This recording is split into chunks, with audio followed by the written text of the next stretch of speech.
Common hinge doors are not made for wheelchair users. It's hard to push or pull the door. If they pull the door through, they must step back in a wheelchair once.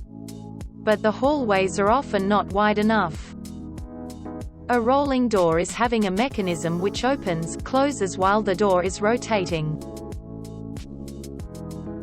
The door opens, closes by rotating it with a special hinge. The appearance is same as the standard door. Its opening, closing truck is less than 1/3 of the conventional product. It is recommended for partitioning a toilet or a corridor. It is smooth opening and closing. There is no rail on the floor. Easily accessed for small children, elderly people and wheelchair users. No need to move backward when opening a door. User-friendly universal design door for anybody, especially old people and wheelchair users.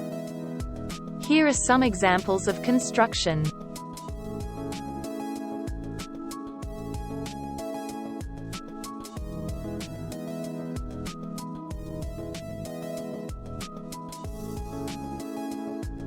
The limited space can be used effectively.